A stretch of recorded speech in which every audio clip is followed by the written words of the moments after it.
Oh, yes, I am on my Santa hat today, and I'm super excited to be here. We are here with Miss Sallie in the background with FMLS. So, guys, I hope that you are logging on, getting your computer, getting your notes, getting ready, because we're going to go through a lot of great stuff today. So, any questions you have, make sure you put them in the chat, and we'll make sure to get them to Sallie. All right, so let's turn it. Make sure we can see everything. All right, Miss Sallie, I'm going to make the computer screen big. Yep, that's fine. All right. Okay, that's backwards. So, let's see. No, that should still work. There we go. Okay. It's all yours. So, good morning. If I haven't met you, I'm Sallie Mobley. I work for FMLS and have for many years and service this office and the group. And we're here today from 10 o'clock until what time, Christy? Whenever you need. Okay. I've got you down for 2 hours, so. Okay. So, you have me for 2 hours, which is great. And any questions that you have, please don't hesitate to ask. Super happy to deliver some of the latest and greatest information to you guys. Plus, some things that you might want to concentrate on for the end of December for 2023. So, been planting some of those seeds for people, and it seems to be working out really, really well with lots of our tools. I will tell you, if I don't see you in a while, you can always come up to support and click on our knowledge base. And when you click on our knowledge base, all the training materials of the topics that I'm talking about are found there. And that's a great thing for you, Christy, just in case somebody misses the class today. You can just come and you can click on knowledge base, and that would help you all, take a look at a tool like Christy mentioned, Realist, and, some of the things that Realist can do, and I'll point those out as well, and talk about some of the newer things, too. So don't hesitate to ask, and like I said, all the training materials are under support and under the knowledge base. There's a chair somewhere. So, I'm going to start out with some items inside the products, and I'm going to click on Matrix and just kind of tell you a couple things we've been doing since it's been, a couple of months since we've seen each other. So I just want to talk about, I'll start out here with the Market Watch, and then I'll talk about the search area and, focus a good bit in the public records area as well. But I did want to mention this. If you are wondering about the market and you're just trying to figure out, what's going on this week, I would highly recommend to bring your Market Watch widget up to the forefront right here, and I can make this a little bit bigger so you all can see it. But do y'all see this widget right here? You'll get asked constantly, what's going on? Where is it happening? Sometimes you'll get, nothing is selling, or, is it, or, are new listings coming in? And what I would share with you is the Market Watch widget is your best friend. So I'm going to start out with that. Just to let you know that you could change property types here, depending on which one you're interested in. And then you could come over here and ask for a week's back of information. You could ask for 3 days, today, 24 hours, whatever works for you. And what we will do is summarize all the things happening to our listings in the database. And when you see that list, let's say you're interested in new listings or pendings, you would be able to click on that. Now, the reason that mine is a little bit less than you would think is because I have it customized to a specific market. So if Is the default 7 days? Like if you don't touch it, is it? That's a great question. I think it's actually, I'd have to see. Okay. I'd have to see. It's usually the last thing you click on it. I can't remember if it's 7 days or 24 hours. Okay. It's one of these 4, that's for sure. And I have a feeling it's like the last 24 hours is what would happen. So if I do 7 days right here, and you don't think anything's been happening, I beg to differ. There's been 4,948 listings that have been added new. And, what we do is take a look at the pendings, over the last week, and kind of compare that to the inventory. So if you all think about this, just picture yourself going into a store, we'll say Target. In the morning you go in and the shelf is full that you're excited about. something and go look at that same shelf and it's gone. That's what's happened to the inventory over the last couple of years. And so, if you think about the market and you think about what's happening, you know, the new listings are coming in and they're going off the market just as quickly as they come in. So the inventory is definitely building, way different this year, you know, than it was last year. But you can also see that we closed 4,531 listings too. That's just in the last 7 days for residential. So if you want to take a look at the market and get big picture, you can do it that way. Or, my friends, you could just click on, in this case this is 7 days worth of information, but you could click on this and sort this information by subdivision. You could sort by city and say, I want to know everything in Duluth or Johns Creek or Lawrenceville. You could do it that way and then just check off a listing and email it to your client and go, hey, here are the new listings that I found for you. Do you see how I'm getting really excited for you? Or you could say, you know what, Sallie, my market is Fulton. My market is Gwinnett. My market is 30097. You see what I'm saying? And customize that and only have the widget speak to you about all those categories in your market. So I'll do a quick little hint there. If I click on the dashboard again, and you said, you know what, I do want to customize it. I want the whole county. You know, I just wanted this slice of the pie. You could come to this widget. You could come over here and you could click customize. Everybody say that word. All my besties here. Customize. And literally pick your market. You could draw your market, or you could come in and let's just say I wanted Gwinnett County. You know, the whole county might be good, or you could do, you know, Johns Creek or whatever works for you, works for me here. A zip code, a couple of zip codes, a couple of counties, and you can save. Press save your market. Hold your lap. And then as soon as you do that, the widget speaks to the market. Does that make sense? That you chose. That's why it's called a Market Watch widget. And quite frankly, if you were working with somebody who is a newer buyer and you've shown them stuff in that market and you don't see anything yet, you could come over here and see the coming soon listings. And when you click on those, it would go, hey, you know, this one's coming soon. It's going to be on the market, you know, in Duluth at this particular neighborhood. And you're talking to them on the phone at this point, like, oh, this is going to, you know, go active on December 15th. That's a great way to use technology, my friends. Yes. So I would definitely think about the Market Watch widget, understand it, customize it, reset it, and you can actually customize it for each one of those property types or take a look at those property types. So super exciting there. Yes? Well, now y'all added Florida and Alabama, all this stuff now. Those in those?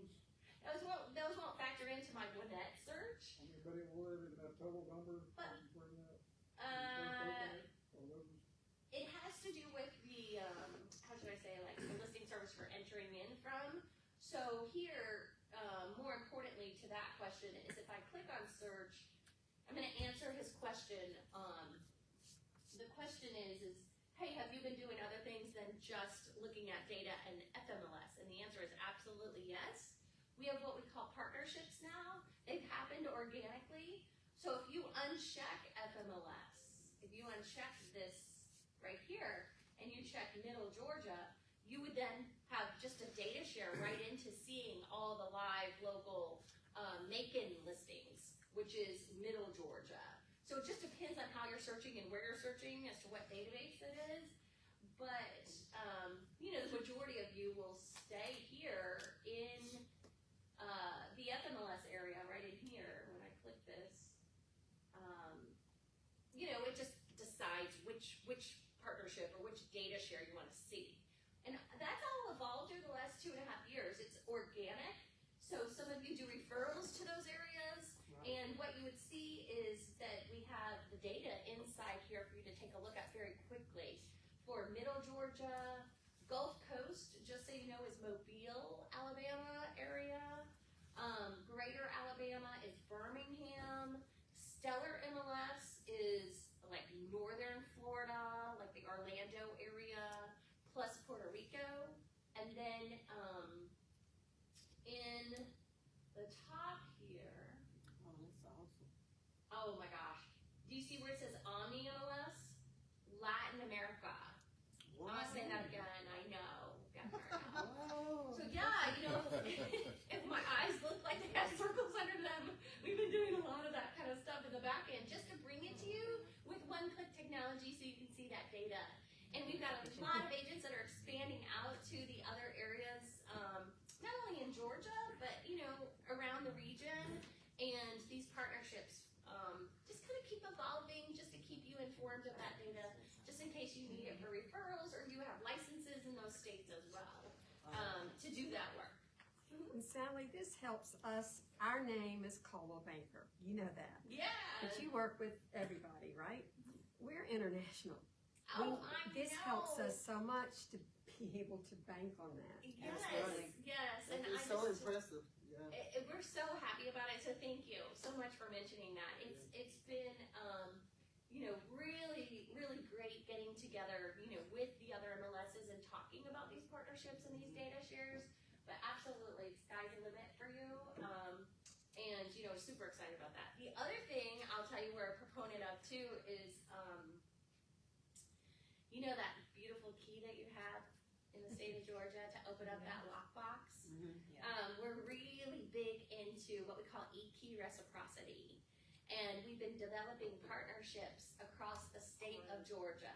We've been working really hard on that. Again, more circles. So happy to see you all. Will you today. kind of My let bestie. them know what that means? Yeah, what it means is when you get your key, let's say from FMLS, and you know how you open up your lockbox in Georgia, like in our market, you can open up an FMLS lockbox, always have, of course, because you got your key through us. And then also we have a partnership with Georgia MLS where you can open up a lockbox that was bought through Supra, you know, in part of the Georgia MLS inventory. So we've always had that reciprocity in our market. But what's happened is people, let's say, go to Macon, and you know they're showing a house in Macon, and it's a lot more coordination versus just opening up the lockbox with your key. Do you see what I'm saying? So we believe that if you have a license in the entire state of Georgia, that you should be able to use your key to open up any lockbox, no matter what pod it's in for Supra. And we've been working really, really hard on that. So you will see those announcements come into place as far as the different places that you can use your key to open it up. We call that reciprocity, where they can kind of turn it on that your e-key can be used. And I have a question. Is there any so far in our grand metro that are not, that you know of? Not in our, Like, yeah, our metro area, you should be good to go. It's mainly, other pockets of town. it's where the board owns the MLS. Right. It all depends on like where they get their super keys or in the lock boxes, and can the key be programmed, in that market to be able to open up, you be able to use your key to open up that lockbox. And you can always call our stores and they will tell you about, where you can use your key, but always you've been able to use it, in your market that you would expect. Yeah, I was gonna ask you kind of the same question, Kristen, but I have a client that's want to buy pretty much a mansion in Columbus, Georgia. But I'll have to call the agent just to get access to that property. So you think we will have access to Columbus? Again, everybody has to have the discussions are ongoing. Oh, that's good. And so it's not like, they're all turned on right now just because I said we believe in it. There's a big difference between believing in it and making it happen. Santa Claus. Yes, but the conversation has been stirred and accelerated in the state of Georgia. So I'm super happy about that. Well, I know like Athens, working with Athens, and we have people that work out at Lake Oconee, and that's like, that one's a huge challenge. Yeah, it is. Yeah, and then, again, it's always up to, are they okay with that, and can it work? So you always have to ask first, but just know we've been really, working on that. So if you did, go down to Macon, I can definitely tell you your key, would be able to open up the lockbox there. So we're working on it. Oh, you're gonna make a good call with him. I want to see that. Yeah, I used to be a cheerleader. I used to be a I cheerleader. want to Don't see that mansion. I know. And what I'll share with you also is if I'm going to go right into public records, I'm going to tell you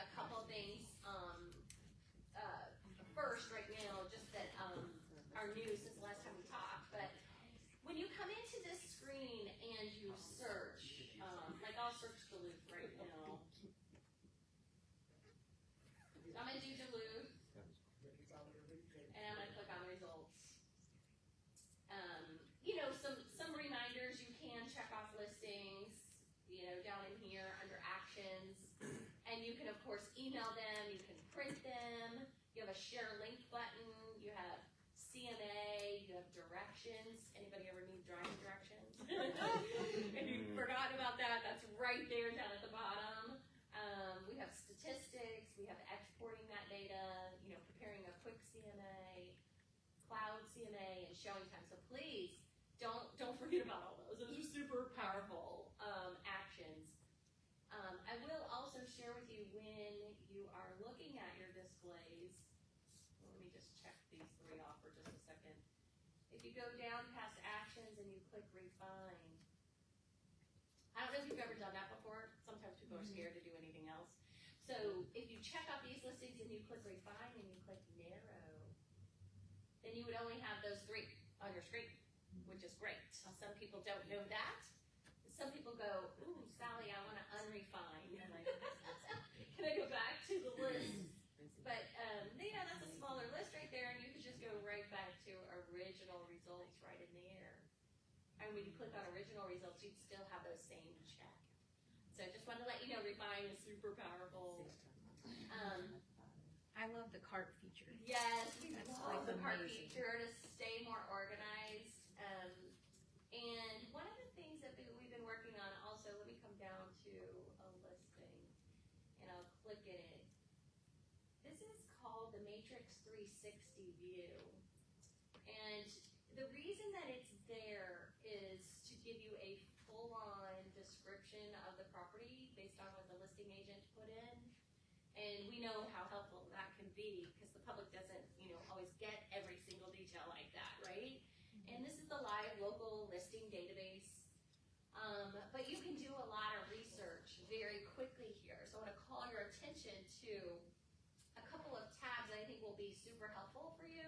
If you haven't clicked on them, this tax tab right here would allow you to immediately take a look at the owner, evaluations, tax assessments, public record, information right there on the listing that of course would not be also inside the listing details.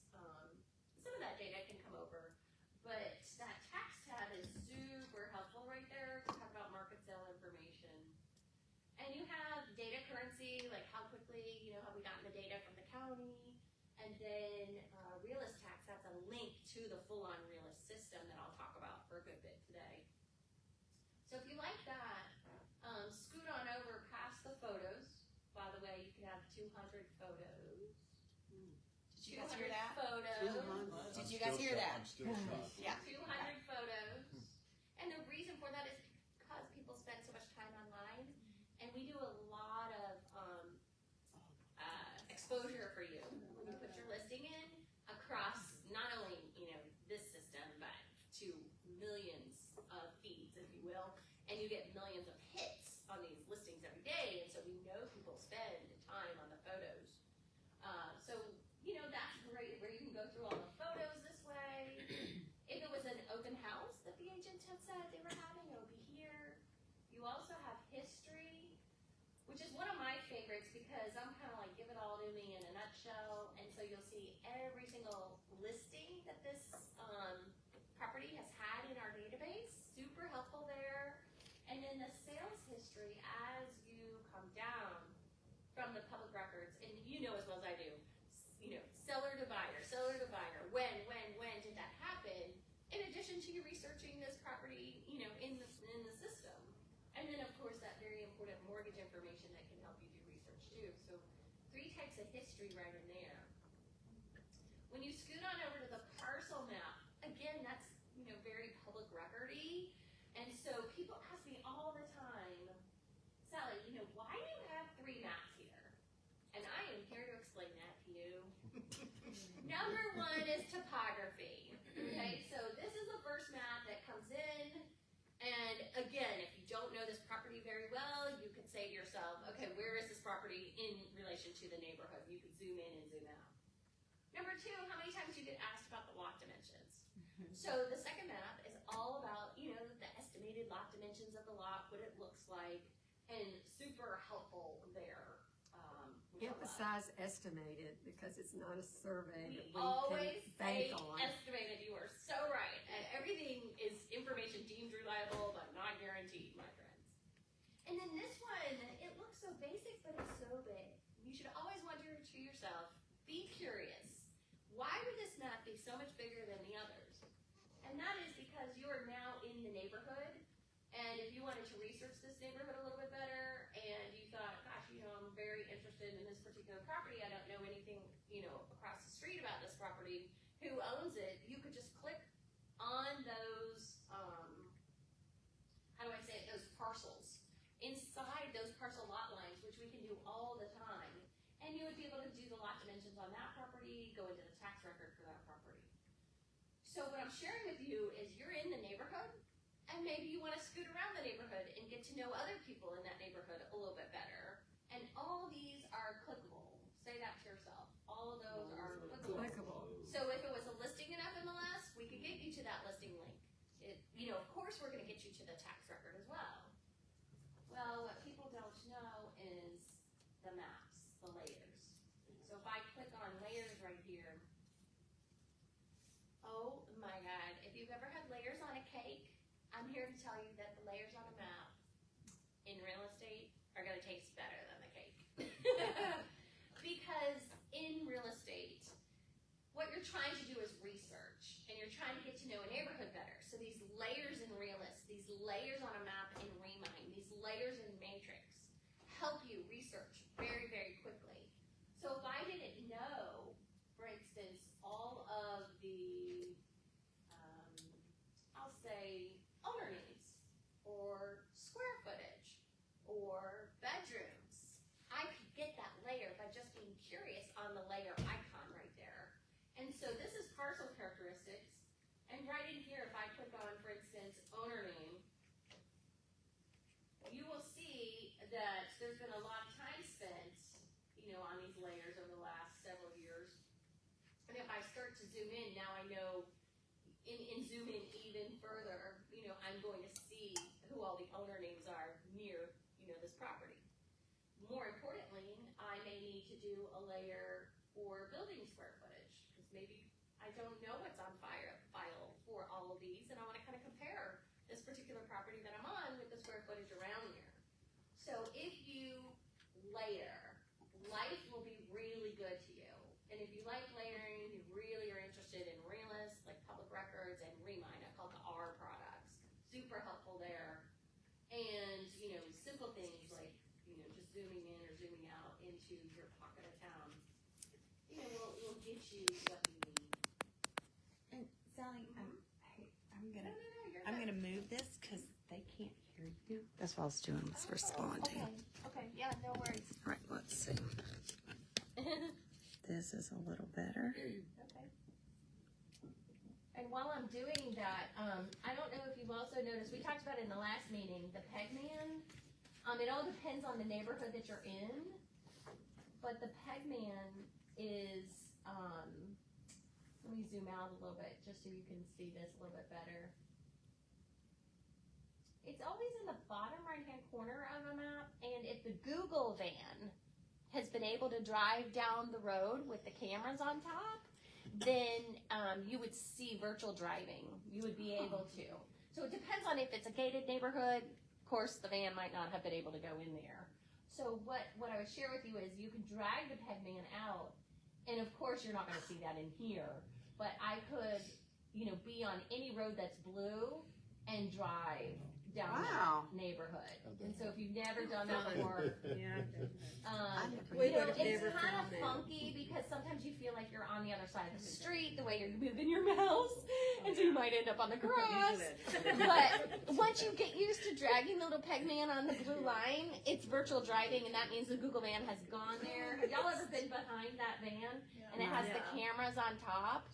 It's driving, they're driving everywhere, and they're just trying to make it, you know, that little Pegman come alive to you in neighborhoods that you'd be interested in. So I love showing that too and showing it off, but hopefully you got a little taste of, you know, you're in this particular property doing some research, and maybe you needed some more research around it. And those parcel maps really, really help. What layer was that on? So that was not a layer. That was Okay. actually this little guy in the bottom right-hand corner. You'll Okay. never look at a And map map. the same The again. big map. Big map. Okay. Any map that you're on, just always look down the bottom right-hand corner. Usually if it's a Google map, then that little guy will be there. Okay. He's named Pegman. So I'd love to be the person who named him. But it'll tell you drag Pegman, you know, to open up Street View. And we know Street View is really helpful for virtual driving. Next thing over is the flood map, which that's all FEMA related. And, you know, what I really like is they're doing a great job here, not only defining the X, you know what I mean, but telling you the panel, telling you the date that the panel, you know, the flood zone date. This is all FEMA related, so you can go to the FEMA website and learn more, but you get a nice area of the neighborhood, you know, with regard to the flood maps. And then if there is any current foreclosure information, you would see the foreclosure tab as well. So that's a 360 view. Who knew? And basically when I come up, I can change these displays. So I do not have to be on the agent full tab. I can be on the thumbnail. I can create my own reports. The thumbnail looks like this, just so you know. And it's a super way to look at listing data before you email it out. Maybe you need to do some comparisons right there. And then you can go back to, let's say, the agent single display, or, you know, what we call the 360 view, or the full view with tab. So one other thing that I want you to remember is this. I would say that if you're on this tab and you click next, you're going to stay on this tab. So if there's a lot of research you need to do about flood work, you know, you could just stay on the tab and do the work. So look, if I go to the tax tab, speaking of tax, if I go to the tax tab and then I go to the next listing, you know, it'll stick. I'll be on, you know, the tax tab there as I scroll down. Okay. Now, are you ready for this one? This is a humdinger too. What we did, and we announced it, but a lot of people are still grabbing this one. They're still trying to figure it out. We do CMA work all the time. Would you agree? Yeah. CMA, like I'm looking for comps. I'm looking for stuff that's nearby, you know, that's like this property. This is, I can't even tell you, I just fell over when we got this button, because this says, hey, will you do some research for me right now when I click this button? And it goes, okay, let me research for you, you know, stuff that is near this property. And say it out loud, view comparable properties. View comparable properties. It is on every single property in our Matrix database and on the public records, in Matrix public records. It is, think of it as a snapshot view. If you didn't know this neighborhood very well, click view comparable properties, and you know, of course you would see active listings, closed listings. It'll stop at 20, okay? And in other markets that I show you in just a minute, you'll see even non-MLS sales come in. Stop it. You'll see stuff that was not on our system come in. Records. So if you're in Covington, if you're wherever, it's going to be not only FMLS listings that we can go grab you comparable information about, but the ones that didn't come through our system that are comparable to this property. Okay, let's just take a moment on that one.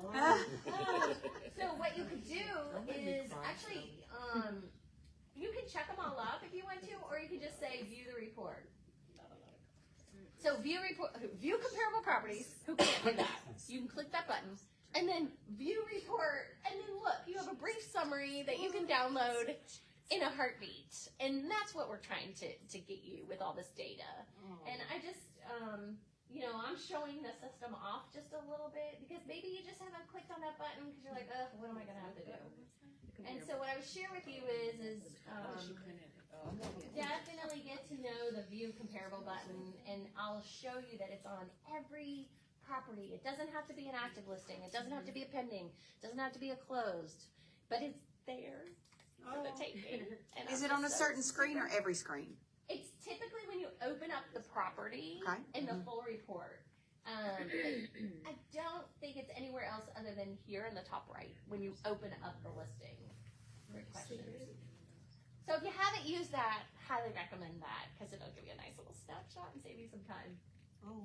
Now, let's get on to some public record data research. I'm going to take a neighborhood, in Duluth and just kind of show you where you can go with this. Because we added, I don't know if you've been using this area a lot or not, but we added under search, we added public records right there. That is a very powerful way to search because it's like you're searching through Matrix. You're still going to get the CoreLogic public record data, but it's going to be easier to get that data. So the first way I'm going to come in is this way, and we call that the Matrix public record search because you're hovering over search and you're clicking on public records right here. And when you do that, that screen looks very similar to Matrix right in here. Does everybody see that? But it's all about searching for public records. So very quickly, you will see over here on the right, you'll see Alabama and Georgia, just so you know. Hence the, Alabama connection. For those of you who, have licenses there, you can look up Alabama stuff. Or if you're thinking about expanding, throughout the state of Georgia, but we do have Alabama and Georgia in this area. If you, click one of these, you're saying, I only want to search that particular state. And very quickly, I'll go in and unselect both of those so you can see, how to control click them on and control click them off. And for instance, I'm going to do my favorite example for owner name, Elton John. Why not, right? And so I'm like looking through all of Alabama and all throughout Georgia for a person whose last name is John and their first name is Elton. And when I do that, it searched very quickly, for those results in Alabama and in Georgia. Very quickly, I didn't have to say the county because, maybe I didn't know it. And so right in here, I'm seeing a tax record, for whoever it is that I'm looking for. And so, I very clearly point out, this is the Elton John I wanted in Fulton County, Georgia, but I didn't have to say that, which is super helpful. Just Midtown. Look through all the counties. Is it Midtown? Peachtree area. And literally, this is as far as tax records go, if you were working with a customer, I highly recommend that. Just put in their last name and their first name. You can use the asterisk there because we're in Matrix public records search. And then the tax ID will show up, the address will show up. That clearly tells you, hey, I'm in the public records area, And this area right up in here would be the listing. Like if we have had it as a listing in FMLS before, and when you hover over that little, icon, it'll tell you, hey, if you go into this public record, I can also show you the listing information too. As we scroll though, this is very powerful. The subdivision, the owner name, the owner occupied field, bedrooms, bathrooms, recording dates, settle dates. Think about this not only for Elton John, but think about this for an entire neighborhood that we're going to do. And what I'm going to plant the seed is, who's been there in the longest in that neighborhood? It's time to sell. Maybe it is time to sell because maybe they have a lot of equity. Isn't that great? So why not cater to them? Why not start reaching out to them and campaigning to them? Maybe you've sold in that neighborhood before and you want to just take a quick peek. Also, when was that neighborhood built out? Who's been in there the longest? Who's just recently moved in? Who has sold, and what did they sell for? What did they sell for in 1993 versus now in 2022? That's neighborhood work. So I know I'm right on Elton John, but settle dates, sale prices, assessments, land use codes, those are all super helpful in tax-related data. And as we scroll through, you'll see acreage, stories, buildings, square feet, and year built. So let me just show you what a tax record looks like when you do the Matrix public record search, and then we'll do some more of these. And this will make so much sense. Look at that door. that looks just like what we were doing before on the listing, but we're on the tax tab now. Does that make sense to you? Mm-hmm. And so you would be able to come through and scroll through and take a look at all that data. And then you could also jump to realist tax, or you could do, your view comparable properties report. It's super easy to get that information. And so all you're doing is literally just asking for more. So I'm gonna go back to search and I'm gonna do public records. And I'm gonna say, what if it was a street, not a person? Streets are great to research, okay? And in that middle area, you wanna focus. Real estate, I always say, is about the 4 Ps. It's the people that you're working with, the property that you're trying to find, list, and sell, the paperwork, we use that in our transaction management systems, and then the products that you're trying to use. So this is a real easy way to pop in a street name right there. You could also click more, did you know that, and add more streets. So if you have 2 or 3 streets in the neighborhood that you're trying to look up, and then just remember that sometimes, you might be in Alabama too. There might be an IV run in Alabama. So what I would highly recommend is the zip code or the city, something else to, tell this tax system, this is where I'm looking. So in this case, I'm going to say I'm looking for IV run in Duluth, right in here. And, I still have X amount of matches. And when I click results, I have the whole street. So back to who has been in the property the longest. I could go to this beautiful column called settle date. Right in here. Does everybody see it? Mm-hmm. And literally I can drag this column by just dragging it over. So sometimes it's not where you want it to be. And when you drag it over, you can click it, at any time. And see, okay, there's some people that have been here since 1993. Maybe I want to see what they bought it for. Maybe they have a lot of equity. Maybe they're downsizing, or wanting to move somewhere else. I have 2 questions. Does this give you the absentee owner or just the owner regardless? So I'm going to get to that, but owner occupied is also the same thing as an absentee owner. Print labels. Labels, we're getting there. We're so close. Okay, my other question is, when you said the history of property, I've noticed that some properties do have history, but they have a whole new FMLS number or whatever, and it's not in the history. And I've seen listings like that. What causes that? It's not in So the there's actual history.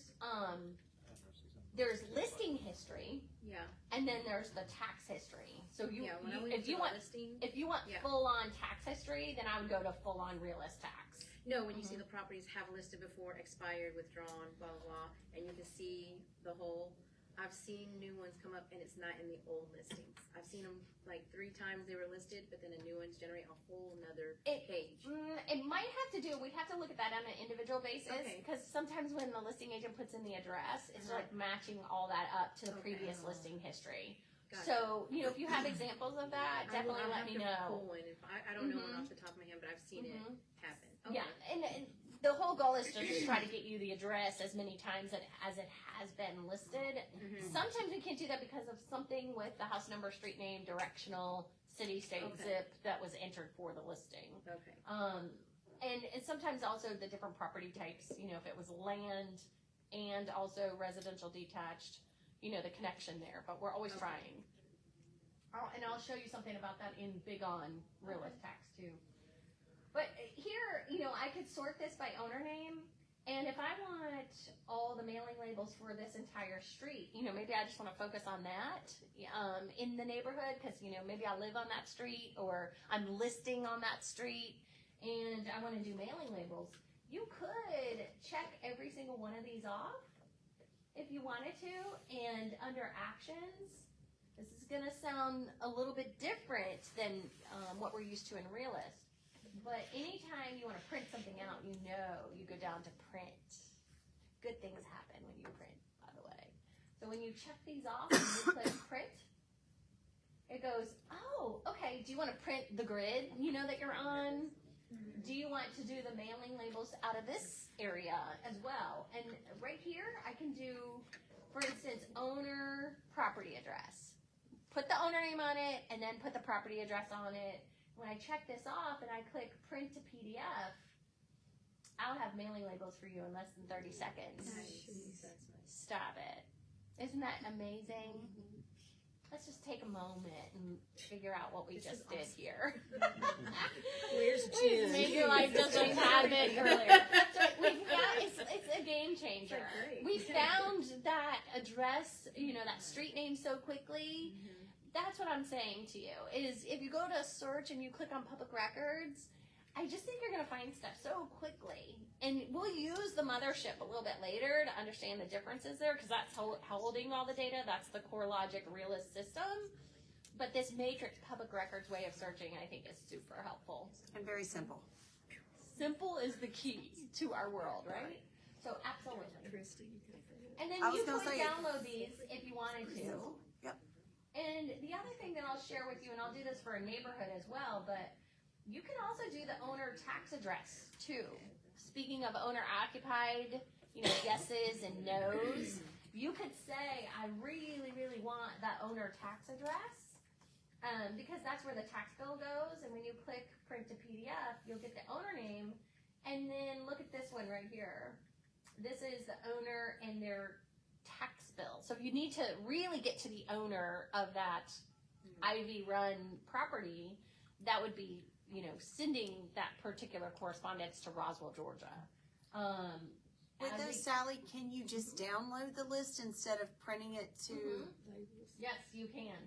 The mailing labels I'm starting out with first, because I think that they're super powerful for you to glance. I can read a label very, very quickly.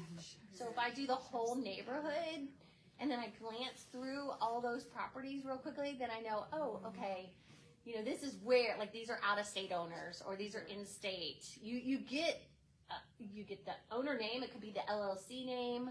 Do you see what I'm saying? Very, very So quickly. it's actually pulling every person in that neighborhood? Well, Or I ones just that did a are street. Straight. Oh, okay. So, can you do Can. a whole neighborhood? Absolutely. Do we live and breathe by neighborhoods in this world? Yes. Sometimes people just want the street, and I'm evolving here. I'm evolving in, I needed just the name of the person, or I had a specific address, or I have a whole street, super easy to pull up. And then when you really want to do, more, you're going to go to search, you're going to go to public records. Do you see now I'm doing this the third time? They say in training if you do it 3 times, you'll remember. And so long story short, I'm just working my way through this very powerful screen right here. And to your point, owner occupied is right here, by the way. So if you only wanted the owner occupied nos in a specific neighborhood, all you have to do is say no and decide what location geographically you want. Is that a whole neighborhood, couple of neighborhoods, a zip code? What do you want? If you don't know about owner occupied, I'm just going to stand up and stare at you for a second. What happens is on a public record, there's a property address, and then there's the tax billing address, the tax bill address, where the tax bill goes to for that property. If those two are different, then owner occupied is no. That's all that it's looking for. And so you can then go, there might be a renter, or that owner might want to maybe get rid of that property, and who can help them either way? You can send correspondence to the property address to the person coming home, opening up the mailbox and say, hey, You need to buy. right. Sometimes they might be signing a contract or not renewing their contract for rentals. We don't know if it's a rental because the owner gets to decide if they're renting out. Plus, there's covenants in neighborhoods too. So, people like Elton John might own a couple of homes and their tax bill goes to a certain, address, and they're not renting. They're just floating because they want to go from, Atlanta to England to wherever. And they own multiple addresses. It's just, where is their tax bill going to? So we love that field. So let's do a neighborhood first, and then we'll take a look at the owner-occupied nos a couple different ways. So in this subdivision area, if you wanted to do Ivy Station, you could do like IVY, like this. You could use the asterisk in this area And that's been a long time coming for us to be able to search for public records using the asterisk. So it's a matrix-like approach. And of course, I found what I want, but, to be assured of this is what I really want. Hey, I need that subdivision in this particular city or in this zip code. That will also, help you, especially because we have so many records with Georgia. By the way, there's 159 counties in Georgia. You know what I mean? So the more picky you can be with your city, your zip code, your county even, the better off you'll be. So here's a neighborhood, and when I click results, I will be able to analyze the whole neighborhood for you. And, stuff like this is the grid, but I can change this to 100. And just like Chrissy was mentioning, I could check all of these properties off and export this whole list for you. I could check the whole thing off, click export, create a file, and download it to my computer and, really take a look at that data. The other thing I can do is press print and get you every mailing label by, just pressing print and physically saying, I want the owner tax address or the occupant, address as well. Is there a way instead of a mailing label that you can download that information into a CSV file? So yes, the export feature, Okay. if you just check these properties off and you click export. So you don't have to put them in any kind of specific screen, just, Nope, you just, okay. and it'll already have the tax grid, which I think, if you're gonna export, you can create your own grids with, 3, 4 columns on them, whatever works for you, but the more information you have in an Excel spreadsheet, the better off Right. you are. So you could just do export right here, and you'll get, the entire list in your CSV file if you have Excel. But if you pull down that tax grid, what are our options on the tax grid? So the tax grid is this. And, I don't know if you've done any grid work, but grid work is super helpful. Let me not save this. Let me go back. The tax grid is this display right here. So it's going to have all these columns. If you start playing around with this grid and deleting columns, I don't know if you knew that you could do this, but you can click here and you can say remove that column or insert more columns that I would have available. It's just, exactly what you would think in grid work. And you could actually save your own grid and call it, Sallie's tax grid, and it's going to have these columns on here, and I'm going to export that. So whenever you create a grid and save it, and then you click, those records off and you click export, what it's going to do is ask you, well, on this screen, which grid, would you like to go to? Is it your tax grid that you created? Is it our default tax grid? And we do that in Matrix all the time. We create custom grids, with columns on them. Of course, we're always going to have our default ones that you can, go to as well. So it eliminates the columns before you get the big Right. So what you Excel can do is, spreadsheet. for instance, if you guys wanted to use Moxie, you know what columns need to be in Moxie, right? We can download that. Take that layout and make sure that your grids are lined up that way. Whether it's address, first name, last name, year built, like all that kind of stuff. That way when you download it, you can turn around and upload it back into your own system that sends your direct mail or your newsletters or things like that. So it's a one-stop shop. Yes. Yeah. So if you've never done stuff like that, you're just trying to go to the blank space of a column. You can align the columns. You can, wrap lines. You can make a certain column width. You can remove columns. You can insert columns. And I would just say play around with that and make your grid whatever columns you need it to be. And then you have to save it. So an example of saving it, let me do this. Let me just take, I just love all these columns. It makes me very sad to delete one because they're so helpful. But let's say recording date. Let's say I just don't need that. I could literally, you see how I'm getting these 4 arrows? Let me make this there. If I click remove column right here, well, that remove the sale price, of course. But the bottom line is literally, let me get these arrows too. Okay. So I'm gonna remove this column right here. And let's say I wanna insert, another column, because I accidentally deleted sales price. Shame on me, everybody say bad, Sally, bad. So I click insert and I go, I need, sale price or settle date. Does everybody see these prices? So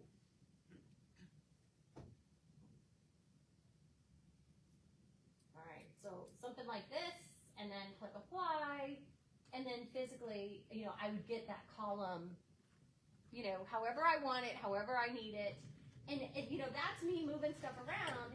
And this little button right here, we've worked on this with a lot of people in our Matrix Advanced class, but this little button says, okay, you've got this grid, and you've changed it. What do you want to manage it and make it be, like a file? So I could go, Sallie's, how do you spell Moxie? MOXI. Thank you. Moxie grid that Christy wanted me to create. You know what I mean? And then here, I could say save it as a copy, which again, I don't have it perfect like you wanted, but every time I come to a tax record search, I could flip to my Moxie grid. Do you see what I'm saying? And when I do that, I check off my properties and I export them, to the CSV file and then do with them what I need to do. So you just want to play with removing columns, inserting columns, dragging columns, and then export them if you need again to. where you save that search. So it's actually a grid. Grid. Great question. What I did is I went to manage display, and right up in here I named the grid and I pressed save changes. Does that make sense? Yes. And that's how you can save your own grids. And they will live here in this area until you delete them. Just so you know. So if you want to do different subdivisions, you just go to criteria and change it and keep the same grid. Yeah, every time I do a search, like watch, if I go do a different public record search, for instance, I'll do this street right here. Okay, so here's a street, totally different than the last search I did. Would you agree? And when I click, results, and well, let me do it in Atlanta because this is. Here's Atlanta. There's 16, properties on this street, and I'm like, oh, I'm not in my Moxie grid or my tax grid that I'm interested in. I'm going to use my drop down right here under display, and I'm going to go to that grid and switch it. Because it's still there. It's a template, is what it is, and it will switch the data that's on your screen to that particular display. Is everybody good there? I know. It's amazing. And why we like that, keep your mouth open, okay? The reason we like that, and this is super powerful for the whole group, is this is what you need to know about an MLS, okay? And we can talk all day, we can have lunch, coffee, donuts, doesn't matter to me how much you want to talk about it. But what we do is we live and breathe by live, local, real-time data. So when you're in your listing database, as soon as you take listings and you download them into a PDF, they're old. Because 2 hours later, the price might have changed. The status might have changed. So it's very important for you to understand that if you want to make a lot of power out of that, change your grids up. Do you see what I'm saying? Like, do it right from there. Set them up on an auto email. When they're on an auto email and they're clicking that listing data, they're getting the live, local, real-time data. Does that make sense? Yes. When you download something, it's set in time. All right? So these grids, you're doing what? The live search. You're seeing what you could see right then and there. And then when you switch them, the display, to what you need, you've got that template you need to do the work that you need to do. And it's still live. Yeah. I mean, now realist data is different because we're at the mercy of when the counties record. So it doesn't change that much. Think of your neighborhood, who buys and sells all the time. But your grids are super powerful to present the data that you want, okay? Now, where the live stuff is, hey, this is a tax record, has it ever been a listing before? Let me go take a look at that data. Does that help? Sorta? Kinda? Okay. Let me hover over search, and I'm gonna go to public records. Are you feeling more comfortable with the screen? It's super powerful. And I'm just gonna dictate for you that I only want the owner occupied knows. How powerful is that? Very. Because some of you know that people that have been renting for a while might at any point in time need to buy. Some of you know that owners of those properties might need to sell that property. Who's gonna help them with that? Just point to yourself. You see what I'm saying? That's you. So when you start searching for this data, it becomes extremely powerful in the area that you want to search it. So you just have to tell me where. So if I just want a specific neighborhood, you know, I only want that neighborhood or a second neighborhood. I could do a comma, next neighborhood, comma, next neighborhood. I'm saying I only want the owner occupied nodes, and out of 74, there might be 8. And I want to focus on those people. So here, I can literally click on results right here. Again, it doesn't matter to me if it's a subdivision, a city, you know, just the owner occupied no is super powerful. And that's the same thing as what she was saying about absentee owner. You know, sometimes people refer to that as an absentee owner, okay? So here, I could, you know, literally check all these off. I could click print and get my mailing labels for those to the owner at the property address, or I could do the owner at the tax bill address, and have all that information very quickly downloaded and then start corresponding with those people. Does that make sense? So I'm going to do print, and I'm going to take a look at the owner and the tax address. That's going to allow me to focus on the owner name, you know, for that Ivy Station property. So my correspondence would be like, hey, if you ever want to get rid of this Ivy Station property, I can help you. Does that make sense? Mm-hmm. So here, if I get the label, then I know who to mail my correspondence to. And there's the label right there. And so this is great because these people have 2 houses in the neighborhood. Do you see? Mm-hmm. They're in Duluth on Ivy Station, but they own another one too. If they ever want to get rid of that one, they might be renting the other one. And you know, we're always at the mercy of covenants is what I tell people, you know, for that whole scenario. You know, but look, Tucker, Johns Creek, Duluth, Alpharetta, they've got that right in there. Okay. Next thing I'm going to do is super powerful. You just need to know, I'm going to date myself when I say this, but it used to be when I would train people, they'd go, I only do new construction, that's it. I only do resale, that's it. And now what I love about the industry is people go, I do everything. I will do a short sale, I'll do a new construction, I'll do a resale, I will do a rental, I will do this, that, and the other, which is amazing, okay? So there's a whole group of people that also do distressed property or need to understand distressed. That's a part of public records as well. And I'm going to explain the process to you because we have quite a bit of time today. And I think it's important for you just to know in general. In a public record system, you need to know your state and how your state handles distressed property, just in general. So in Georgia, well, just in general, when somebody's getting ready to proceed on a foreclosure, they have to follow rules. Those could be, we need what we call out of like judicial or non-judicial proceedings, okay? So sometimes you gotta go in front of a judge and take care of that process. Sometimes it's what we call out of court proceedings. Georgia is an out of court proceeding. When I teach the tax class and I talk about distressed property, Georgia's out of court proceedings, okay? That's the first thing you need to know.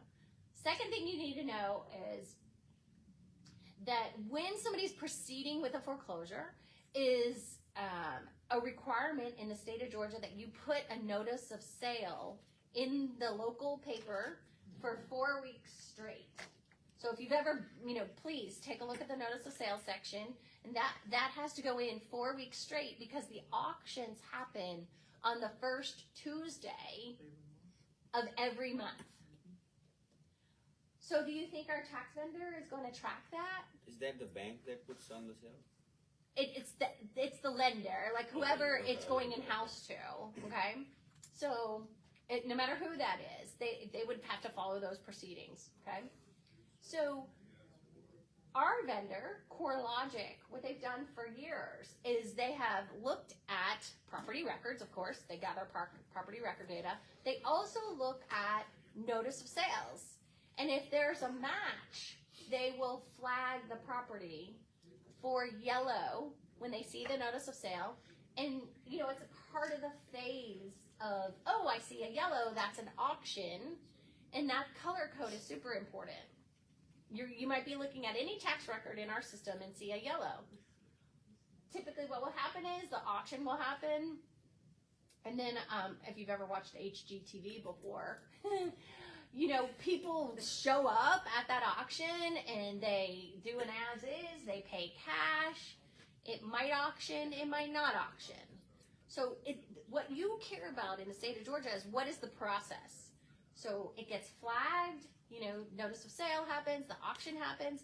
If it doesn't auction, you know, then there's no, quote, new owner, okay? So it's going to go back to the entity that's holding, you know, that mortgage, if you will. And then it becomes what we call bank owned. That's a green color in our system. Green can be called REO, real estate owned. It can be called bank owned, whatever you want to call it, but it's a green color in our system. They will hold on to it for however long they need to. They get to decide when they want to release that property. Who can help them with that? Did you hear my jingle? You can. So I have lots of people that will look for that data or just be aware of it. You just need to be aware of it because you could be looking in a whole neighborhood and see that information as well. Okay, do you guys understand what she means? Yes. That it's not listed, this is tax records, and this is one of the ways that you can find out before it gets listed and comes on the market who owns it. And you're going to definitely look in that area that you feel comfortable with and start looking at those owner names and start building relationships with those entities because they may actually have a whole book of business that they're taking in-house, and who can help them with that. Because what you're saying to them is, I want to build a relationship with you. Any bank-owned properties that you have, I can list them for you. So that's what public record research is all about as well. It's not just an individual property. It's, you know, what's happening in my market and, you know, how can I, you know, help people, you know, get stuff off their books and list it for them. So I'm just going to call your attention to this beautiful, beautiful button right here. It says foreclosure indicator. Good things come in small packages. And so what you could do is ask, I only want, you could say to me, Sally, I only want stuff that is flagged, okay? By checking that box, that's how easy that is. And then over here, let's just say you have an investor and they like Decatur and they want you to find them any, quote, investment properties in the system, you know, that might be something that they would take a look at. They love, you know, buying them, fixing them up, turning them around, blah, blah, blah. So here, you know, you say where you are looking. And it goes, hey, you know, thank you for telling me that. And when you click on results, it goes, I found you some yellows and some greens. I mean, let's just keep it simple. We like real estate, you know, data technology to be simple. And all of these would either be green or yellow because that's what you asked for, okay? So yellow means auction. You see green right here. And again, if you're in a neighborhood and you see that, then you would really be interested in that property just to know more about it. The entity that has it is also super helpful. Do you see right in here where it has the, you know, the owner name, the LLC, you know, whatever it is. DeKalb has something. And you could organize all those by owner name in that pocket just to get them all together, grouped together. I know, I see lots of nods. Are you glad you came to class today? And so, you know, you just need to be educated about that. And what I would share is you could click on this one and it says REO, which, like I said, is the bank-owned property, and as you scroll, you know, you kind of want to know more. You're like, ooh, you know, I see stuff, but I need to know more about this. Just take a bite out of that apple. When you need to know more, this is like a screenshot of property detail or tax detail. If you need to know more, you're going to come over here and you're going to click on Realist Tax. I call that the mothership of tax data. That's the system you're in all the time with beautiful reports. This is just going to take you to allow you to dig deeper. So when you click this, and everything I say is a click away right now in technology, you know, it'll give you this data right in here where you could certainly look through everything here, and I can make that bigger in a minute. You can click on, did you know that all of our counties in tax data, you can click on the tax ID and go straight to the county? You might not have known that, but you can. So this little link right here will take me, if this is in DeKalb County, to the DeKalb County Board of Assessors, and I could go look up this address and then get that research done there. And up in the top, it's gonna say print up here, and then it also is gonna say launch Realist. Yes, we're so interested in this property, we need more, so we're gonna come up and we're gonna launch Realist, and then we're in the mothership. You know, we're actually on this property, and it's going to say to you, hey, you know, this is a bank-owned property, and look, it's listed. You see, I didn't tell you that, but it will always tell you, hey, we see that listing as a data, you know, in our database as well. Again, you know, your whole goal is to do research. You know, maybe your investor wants to buy that property. You would be able to scroll down, you know, and look at all the information that you would be expecting, like last market sales, sales history, you know, anything that we can get for you, plus do all these other reports, plus email this to your investor, etc. So the sky's the limit there. Let me close out of this. And it's not just this one that I have to, you know, click on. I could literally, you know, sort all these, get them in a certain order. But here is telling me this is hey, this is an active listing, and oh, by the way, this is an REO. That's all I need you to know in class today. You don't need to know everything, but those visuals are super helpful there. And, you know, again, the yellows would look like this. So I'll go ahead and click on this yellow. Do you see how very clearly, you may have seen this on property, and you're like, oh, what is that? It's just flagged as an auction. And it goes, hey, we also have it as an FMLS listing, and by the way, it closed in 2014, you know, with whoever listed it and sold it. So, you know, there might be other history on that property, and you could go look at that. But if you want to get to the mothership, you're going to come to Realist Tax down in here. When you click on Realist Tax, you're going to come and you're going to click on Launch Realist to get to that auction data. Like, where's the auctioning happening? You know, where is that? Where is that? When is the auction? And so again, I told you it's the first Tuesday, but right here it says auction, and then you could go to, for instance, the foreclosure tab here, and it'll go, oh, okay, here's the deal. And in this one, the auction happened on 11/1. I'm going to explain that in just a second, but it was in Decatur at 556 North McDonough Street, okay? So that's where you would be going. You might be there all day. It might not ever come up for auction, but that's where that one would be auctioning based on, you know, the notice of sale and everything. So what's happened with this property is it hasn't released yet from the auction stage. And we're just at the mercy of, after the auction happens, what's happening with this property. You know, is it now bank owned? It might turn to green. Did they work out the whole situation? Is the owner still in the property? Is it no longer being auctioned? Does that make sense to you? Mm-hmm. So, you know, there are where you can look for auctions in the future. Most of them are going to be in the future. It's just sometimes, you know, that yellow flag is still going to stay there until it's moved out of that phase, if you will. So when you say it couldn't happen, that means they could pay the bill and then it's not auctioned off anymore? Yeah, I mean, they're always trying to work with the entity to try to keep them in the home, you know? And so, again, when you think about that, through these phases, whether they're in what we call short sale phase, auction phase, or I should say notice of sale phase, auction. Everybody's, trying to work that out. Sometimes that can't happen, and it just has to go through that distressed property situation.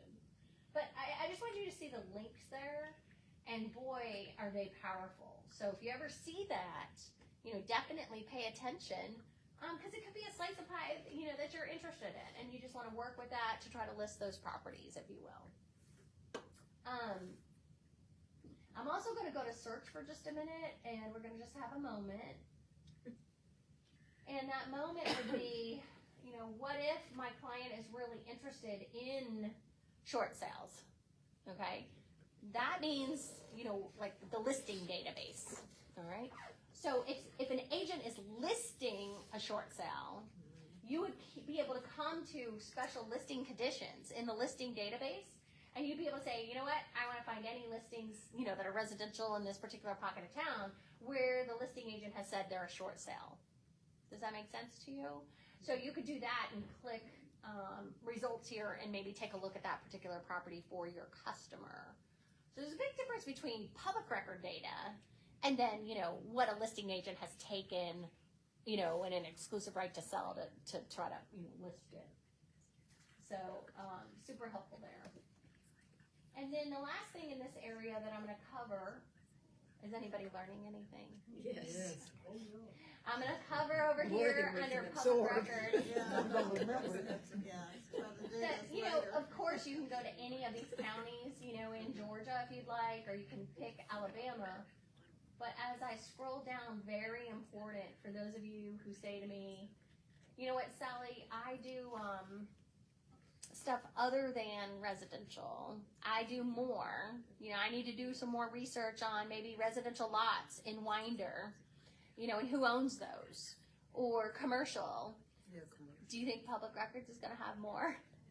Yes, it has everything. So everything that's on file with the county is going to be here. And I just want you to say to yourself, land use. If you only want single family residential, then you come to land use and you say, that's what I want.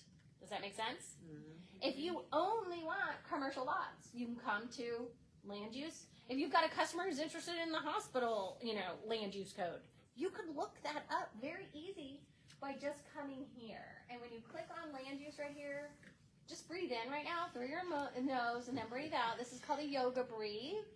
And basically what I would share with you is there are a lot of land uses, just so you know. And so, as an example, I could say, I really want commercial. I could type out commercial, and I could pull all these over. Anything that says commercial, and I would only be looking for those land use universal codes right there. So if you didn't know how to do that, I'll pull commercial in just a second. But the other thing is people say, okay, thank you for showing me that. That is super helpful. I only want a single family. And so look, when I type out single, nothing comes up. Oh, so here, that's so weird. It's not showing that. Huh. It's weird. Okay, so single family right in here, I could do SFR. Oh, hold on, Sallie. I can tell you why. It's frozen. It froze? You're welcome. It just gets frozen. Okay. You blew the computer's mind too. Okay.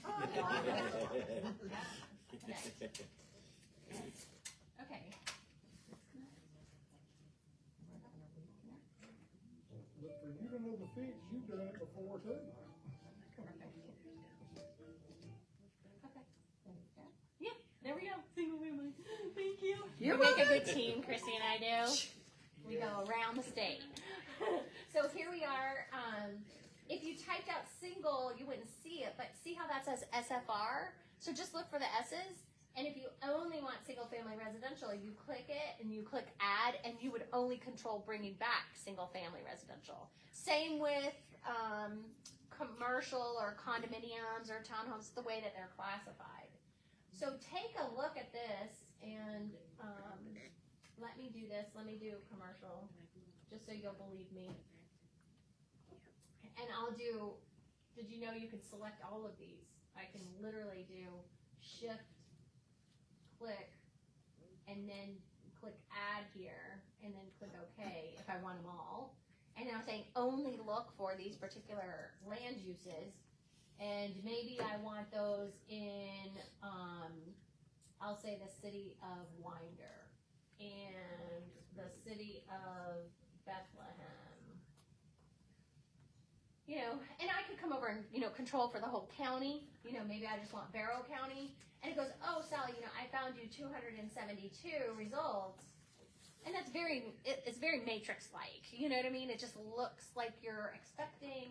And then when you open, you know, you can see the owner names and you'll see the different land use codes right in here. So when I hover, see how I see, you know, commercial acreage? And I can actually, you know, I should be able to sort this column and get all the NECs together, all the lots, etc. So super, super powerful to get that data.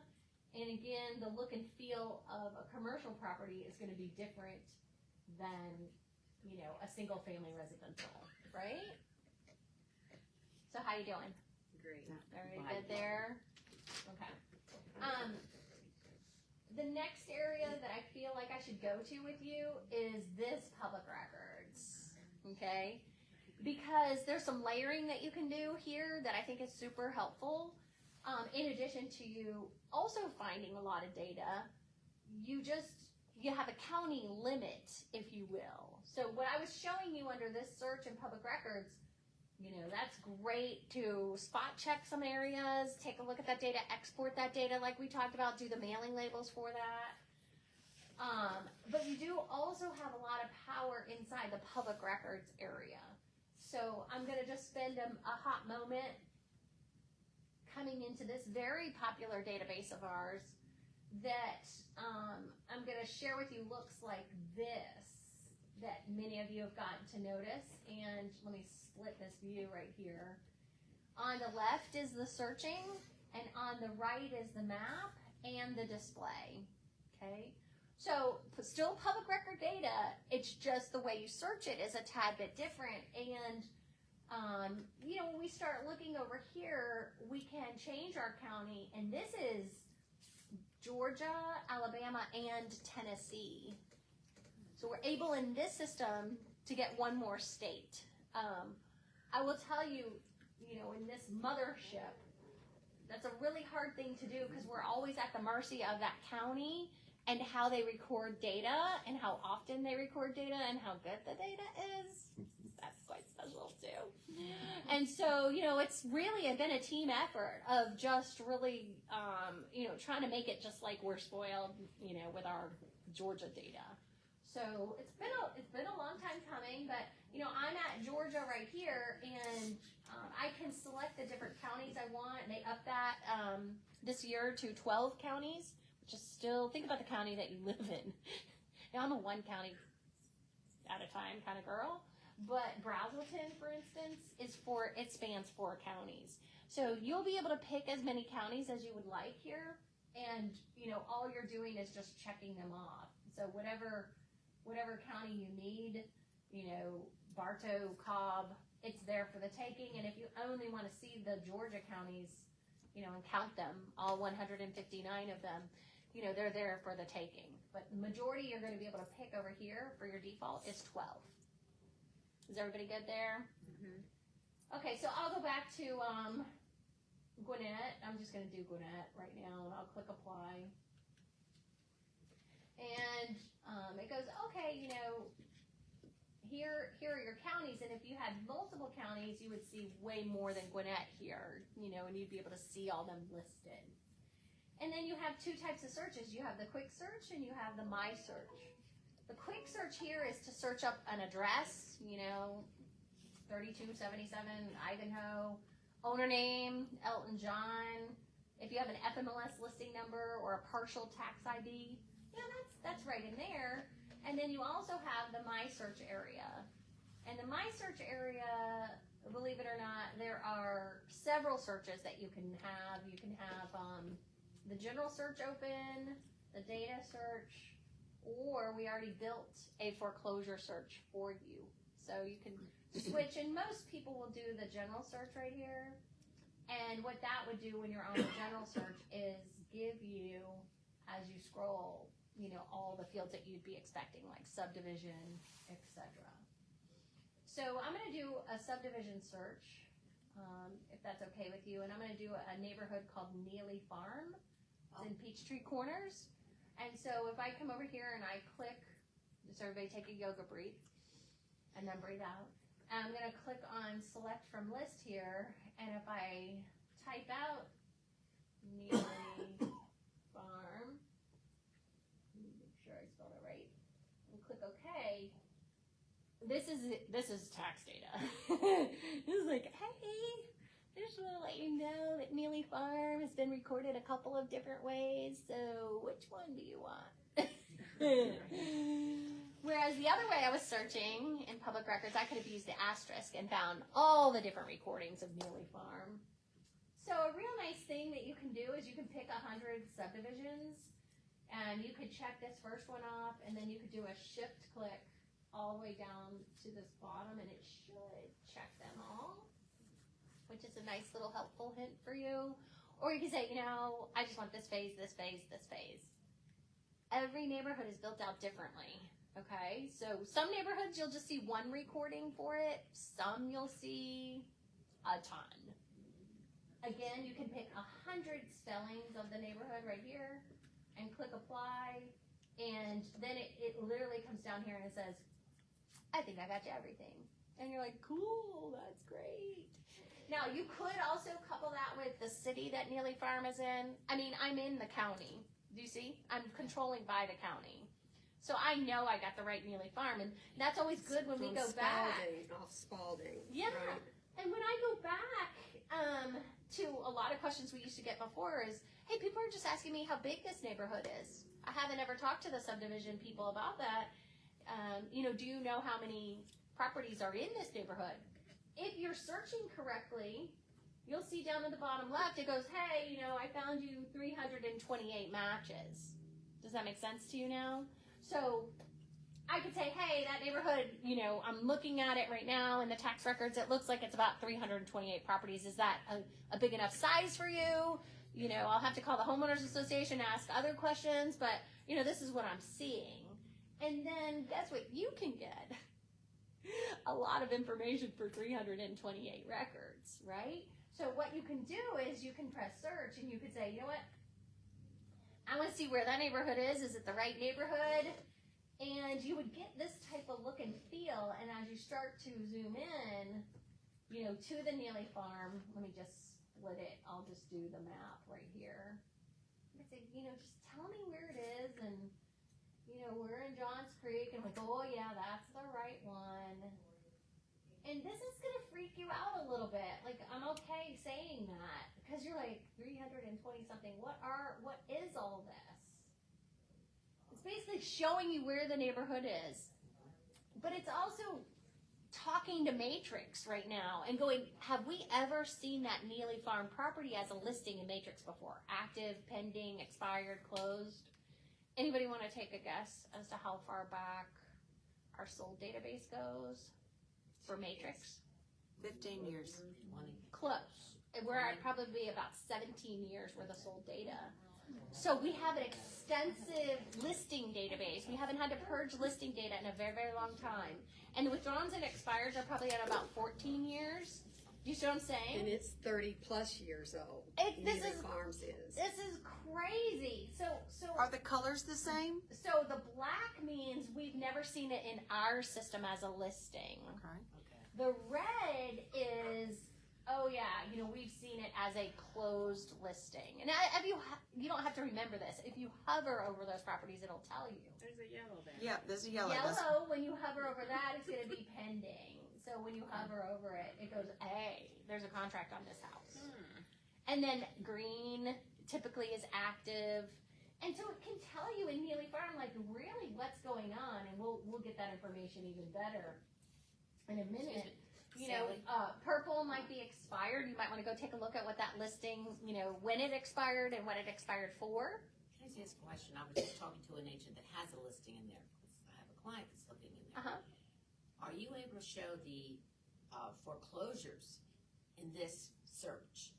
So I will be able to, Or it's only during their stages. Do you see what I'm saying? Yeah, I do. I get it. I got it. And we can look at foreclosure history on an individual property, Right. but we'd have to go into But it.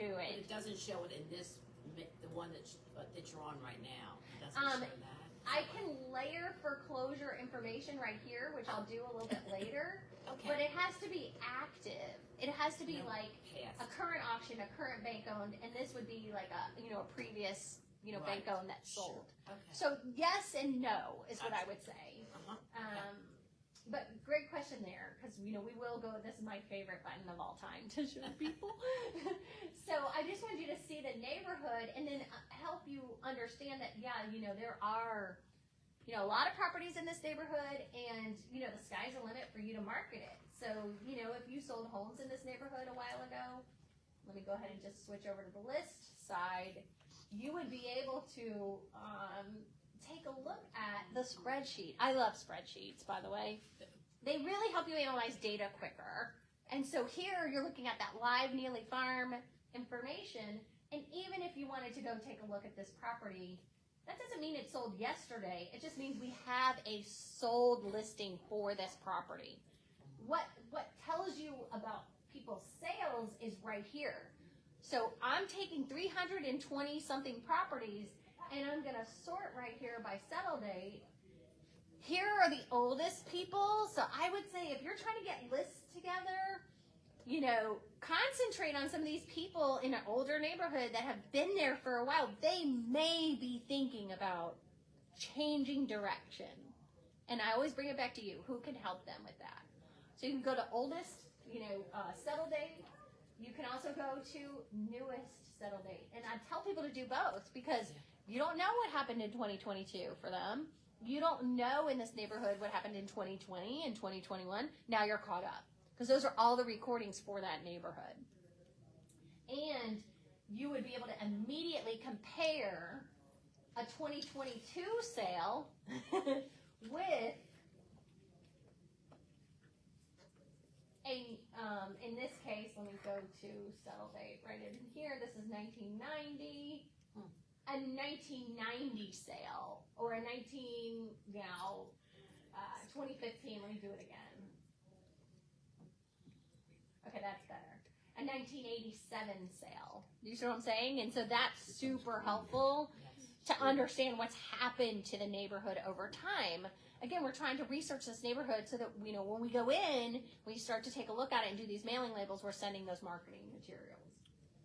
So can I do the export function? Yes, I can check off all these properties and come down. How many of you have done this and you've clicked export? You've done a quick export or customized it. Same idea. It's just you're looking for the button. And so here, when I click quick, I'm going to have a spreadsheet for 320, something properties, and take them out of our system.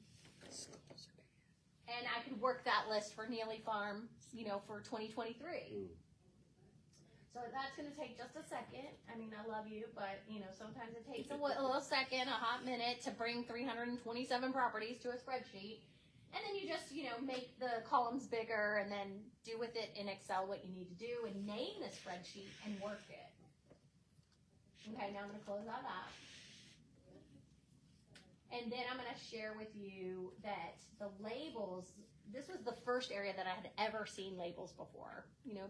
Quite frankly, Realist, CoreLogic was, the very first vendor to bring those in.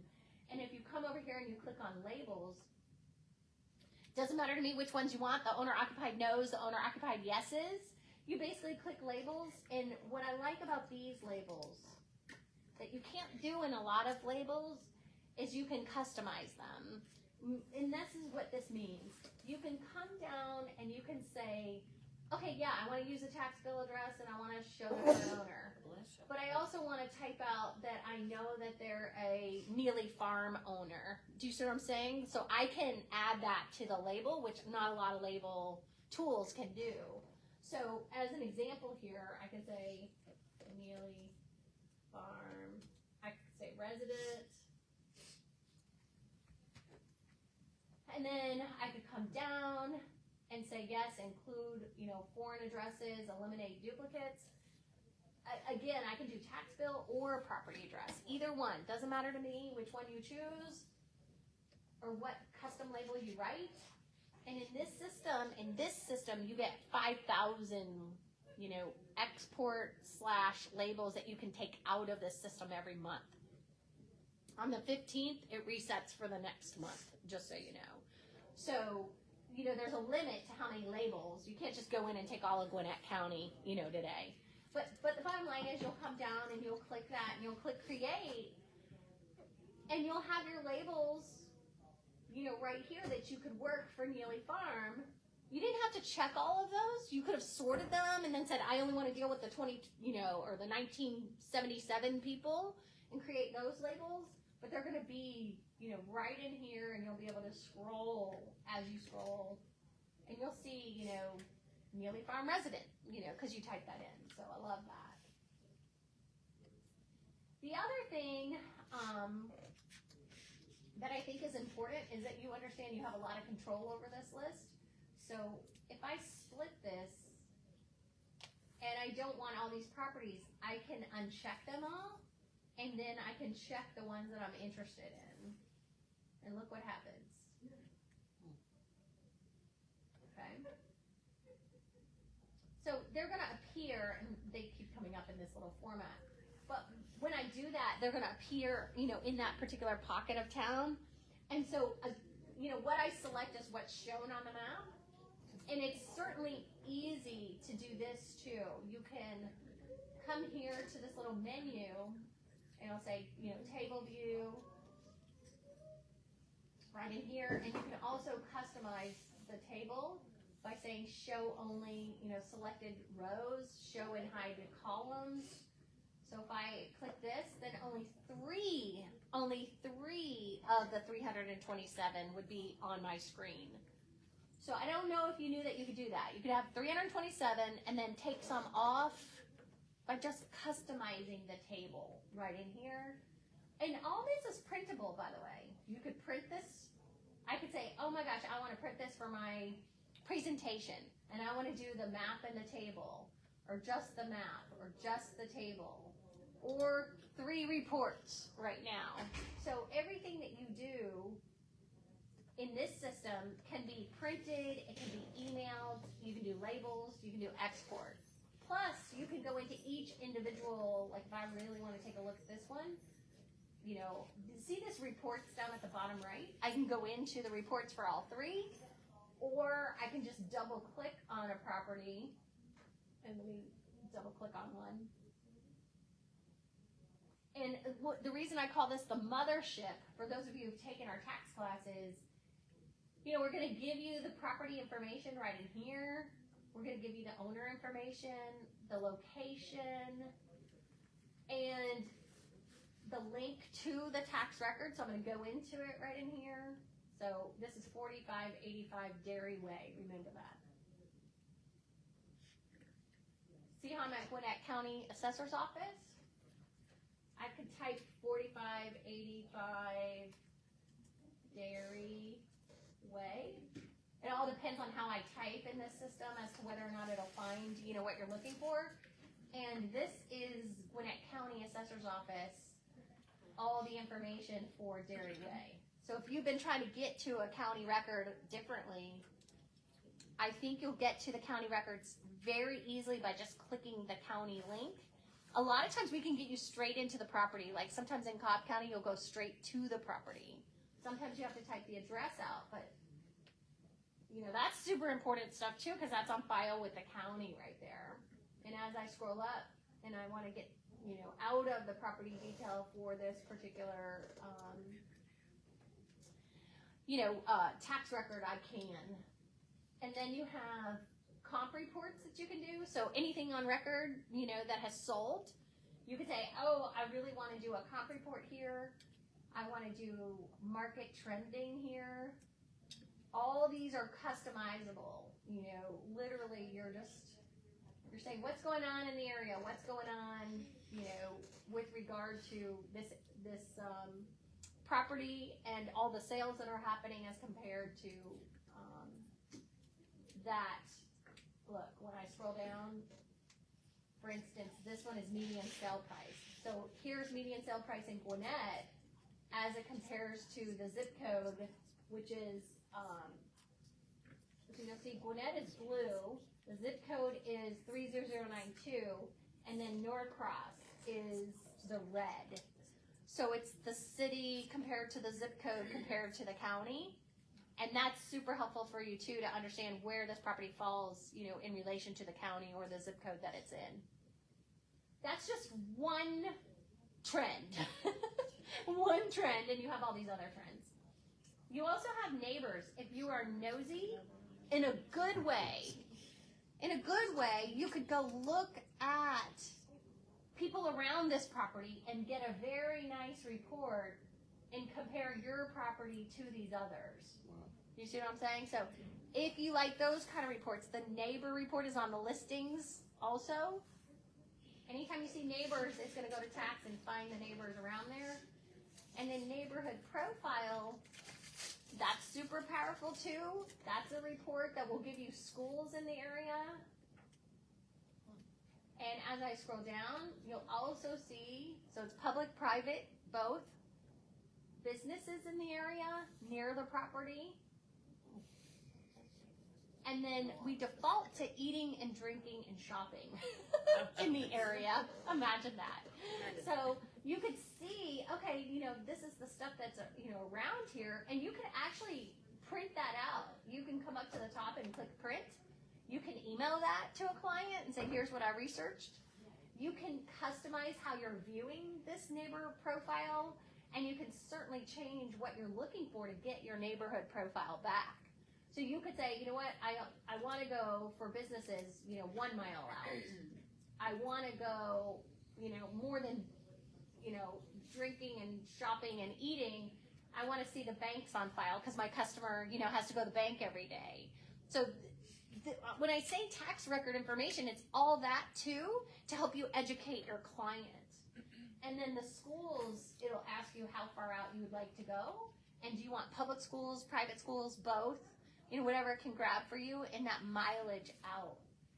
Sallie, I can't see that well, but Okay. does it rank the schools on the right as to the caliber? So School Digger has a star rating. It all kind of depends on what you're looking for. And you'd have to go research more about why School Digger would label something as a 5-star versus a 4-star. You know, there's greatschools.net, there's Niche. They all have their grading systems. But I would definitely take a look at the information under here and then just Google School Digger, you know, as their resource and kind of what they would do. The other thing is the assessor maps. If you are needing an assessor map, those are on file with the counties. You could download an assessor map right in here, and that is super helpful. We used to think those were so cool, but they're so flat. But they are super powerful. So I could zoom in. I just have to know, you know, where I'm at. You know, where's that dairy lane? You know, but super great information with those. And then the last one is the flood map, like we talked about. And then the last thing I'll talk about is, let me go back. So you can see, you can get, you know, your information in here, or the last thing I'll say is in tax records, you can totally use the map. So we've spent a great deal in this system talking about the power of the map. And I'm actually going to do 2 more things with you. I'm going to do a realist map, and then I'm going to take you over to Remine and show you some public record data in Remine just so you can kind of compare that you have lots of cake, lots of icing, lots of layers. So here, if you needed to search for a property, you know, for instance, I'll search for 4175 Ivy Circle. You could say, you know what, I really want that property in Duluth. Go, you know, let me take a look at the stuff on the map. And like I told you, layers are super helpful. You can see the parcel characteristics as you start to scroll down. Not only boundary layers, but you'll be able to come on in and also see this layer right here, which is property. And this is where I was going with several of you in class. And this will dictate what you want to work on, okay? So here you could, like we were talking about before, we could click on distress and see, is there any auction, bank-owned, or bank-owned sale property in this area? So when I start to zoom out, like here's a bank-owned sale right here. Maybe I didn't know that. I could come over and I could look at that property. It tells me where to go. Does everybody understand that? And as I start to move over, if I go to a different area, I might see, if I keep this layer on, I might see auctions or bank-owned because I have it layered. So you can keep that layer on if you want to. Does that make sense? So It makes sense, but can I ask a question? Yeah. It's hard to see the screen. Okay. Yeah. I can Is there make it bigger. a color? You can come up front. Is there a no? I don't want to get past this. Is there a color or Yep. something that indicates what is a bank-owned or distressed? Yes, and when you layer it, yellow is auction, and you'll see that color code on the chart right down here. It says auction, and so green is bank owned, and then bank owned sale is blue. And so when you're layering it, it'll put that on, that color on the particular parcel. Another example of colors, just in general, is this layer right in here. You see sales and values, tax sales. How many of you in the neighborhood wanted to see what's sold in the last 3 months, 6 months? That's recorded by the county. They're all color coded is where I'm going with this answer. So when you check this off and you see a red right here, that's a tax sale. And that one's in the last 3 months. But if you say, no, I want tax sales in the last 6 months, you layer that. But the color code is red. And down at the bottom, your little grid becomes bigger and bigger with all your colors. Like you're layering yellows, you're layering greens, you're layering blues, you're layering reds. And then my favorite, and I'll uncheck these. So this is just a toggle. My favorite layer in this area is the MLS. Well, I have lots of favorites, but the MLS statuses. Those are rounded, colored push pins. So if you didn't know this area very well and you wanted to just see in Matrix what were all the active, expired, pending, and solds, in our system, all you have to do is toggle on those layers, keep them on, and then when you scoot around into that area, you can go, oh, there's a green right here, that's an active. When you hover over them, literally it will tell you, oh, that's an active property. Like it will, when you're on top of the pin, it'll let you know that. And when I zoom in,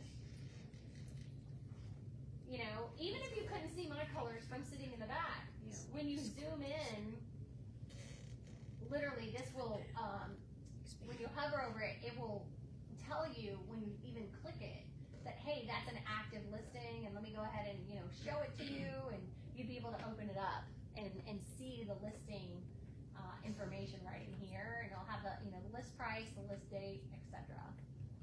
But the answer to your question is yes, they will be color coded, and they're super powerful for you to do distress work, listing work, research, sales in the area, just by knowing that this little push pin lives here. So take a look at that public record, and then I'm gonna end off with. Let me close out of Realist, close out of Matrix. I'm gonna plant a seed here. This system, Remind, we talked about it in our last meeting here. This is nationwide. So it's not only Georgia, not only Alabama, not only Tennessee, but this is nationwide searching. It is extremely powerful for what we're trying to do with list creation, to kind of farm neighborhoods. And just like you told me you like the carts in Matrix, I like the carts in Remind, because what I can do is I can do a search in an area, plot the area, card it, and then really research that neighborhood, and start, there's built-in marketing programs into this, plus the labels. So for instance, let me just kind of give you an idea here.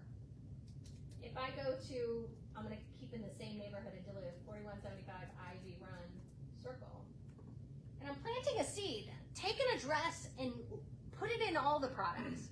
Put it in HomeSnap, put it in Remind, put it in Realist. Put your own address in there. It doesn't matter to me. But you will see that when you go plot an area right here, I mean, that looks similar to Realist too, doesn't it? These are just blue dots. And if I want to go click on this one and see who owns it and all the public record information for this one, boy, am I going to get a lot of information. That's another class. You see what I'm saying? Because your brain can't handle all that right now. But what I'll share with you is, just look what I can do. Okay? I can put these filters up here, and I can say, you know what? Let me draw this particular area. My mouse is acting weird, so I'll draw this area. This is gonna freak you out, okay?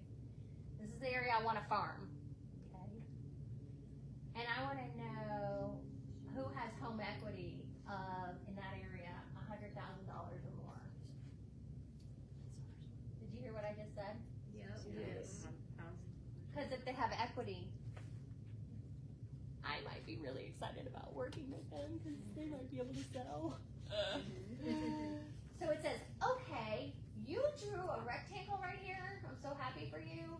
And you said you wanted home equity of $100,000 or more. I could also say, I also want to look up who's been in the house at least 3 years, or 4 years, or 5 years, and click apply. And I start to get this list. Everything's about lists. Is it the whole neighborhood? Is it, the older homes who've been there a long time? This one is all about layering too. And so I get an even bigger list here, meaning equity, ownership time, last sales price, like you name it, sales scores are in these layers. And when I like my list, you know what I do? I go up to the top right and I click select all. It says, hey, you have 115 results. Do you want to cart those? And I'm like, because Sallie told me to. And I come over here and I just call it, for instance, my IV station cart. I could have asked for so many other things, things that are off market, things like that are 4 bedrooms. You name it, sky's the limit. And when I create that cart and I add properties to that cart, the carts live over here, okay? So let's say this is my list for 2023 of people who have a lot of home equity, who've been in the home at least 3 years, and I call it my IV station cart, okay? What can I do with those? Well, of course I can look at them. I can open up each property record right here. I can go see the owners. I can see their equity. Stop it. I can see their equity, and I can, scroll over and do other things. I can write on these, but yes, the mailing labels are right here too. If I check all these off and I go, I want to do mailing labels, there's the mailing label right there. You can cart them, and you go, oh, I want the property address. I want this. I want that. And when I click print, I'll have labels for you in this cart in less than 5 seconds. There they are. Labels. High equity, remember? In that area that I want to farm. Been there at least 3 years. So I'm just taking you to the next level there. I hope you like that. You can download that, and have that list. But you can also, in addition to that, you can, if you do like to do mailers and you want to just try a couple out with this system, you don't have to do all 115. You could go, Sallie, I don't want all 115. I could go, okay, I'm not going to give you all 115. Try 3. My whole thing is if you get 1 sale out of a mailer, like life is good. So here, it's a built-in mailer program here. And I'll just call it my IV station, mailer. And it goes, oh, I'm just going to take these properties. I'm going to let you pick out what you want to design. A card, just listed card, an open house card. You don't have to use this, but it'll say, if you're picking 3 of these and you're picking the postcards or the 6x8 postcards, you know, I'm gonna price that out for you. And so here you have your choices just built into this system. And you would literally be able to choose your design. So I could come in and I could say, I want a general farming postcard, you know, because I'm, you know, farming this area for owner occupied no's. I want it just listed. I want it just sold. Whatever it is, a holiday greeting. Doesn't matter to me what it is. When you click on this, you will have the capability to pick these designs and personalize them. How did you get there? Yeah. I know. That's usually what people will say. How did you do that again? You woke me up. I did. I know. And so here I could pick my colors, just so you know, and then, you know, pop in the pictures and stuff like that. So how did I do that? What I did is I got my list in a cart, and then I selected the properties in that cart that I would like to do the mailer for to try out this. It's called PCM Digital. I check off these properties and I go up here. I don't choose export, but I choose send mailers. When I click send mailers, it'll ask me to name what my campaign is, you know, my 2023 Ivy Station campaign. So you get started by naming right here. And when you build it, you know, I would definitely say what it's for. It's very general here. When you go to build this campaign, it's going to take you to the next screen right there. Hold on 1 second. Let's do it again. There. Sorry, I got tired of waiting. I don't like to wait on the internet. So right in here, it says, what type of mailer would you like to do? And you've got 6 choices, I think. You can do letters. This is what the letters, you know, kind of the feel of the letter. You can do yellow letters. You can do snap aparts. You know, the most common are the postcards. So that's why those show up first, and that's why I show those. And then when you click choose a design, again, if it's like a farming one, I'll go to the categories. These are all going to come in. If you had done your search off of absentee owners, you know, you might choose the absentee owner. This one's fully editable where you can customize it yourself. This is general farming. One day I just went through all of them, you know, and I was like, yes, I want you to have the words for me. You know what I mean? And, you know, let me help you buy or sell. And so it's going to come with that category, like I really like this one, navigate the real estate market with an expert. You know, you're going to find the one you like. And then over here, you can click personalize it. You can zoom in. The personalizing, people go, I want my colors. You know, in your case, I want my Coldwell Banker, you know, color. So what you'll do is personalize it, and you'll say, okay, I wanted the card to go to the mailing address or the property address. I want the card to go to the homeowner's name or the words current residence. And then you'll see branding over here. And again, if you know, your company name isn't over here, you just go find your colors over here. Does that make sense that you need? And so right in here, you'll be able to pick like, oh, you know, I want this color. And when you choose that color and you come down to your card and you refresh it, it'll apply those colors that you picked for that mail campaign, just so you know. And so literally, I picked, you know, whatever color it was, and it changed, you know, kind of this part. And I can literally look at the pages right here, and then click next. You keep clicking next, you're going through a wizard. And then it's saying, okay, now let's personalize, now that you picked your, you know, your colors. You know, give me your image, give me your company logo, put your name in, all this stuff. Choose your image that you want on the card, and then you go from there, and it'll send it out. Okay? So, I just want you to know PCM Digital is built right into this tool, and it'll literally, within 3 to 5 days, like it'll scoop up your stuff, put the stamp on it, address it, customize the card, just like you said, and then within 3 to 5 business days, those entities will receive it, and have your mailer. So it's built right in, which I like. And that's enough. Christy, Yeah, that's that's plenty. yes. All right, guys. So Thank I hope you you. liked it. I hope you understand how powerful these tools are, and what people are doing is they're using a lot of these tools for their business. So Yeah, it's so funny. And they said blowing computers minds too. Guys, we're going to keep this. So if you have any other questions, let us know. Sallie's always available, and I'm sure we're going to have her back next year. So thank you. thank you.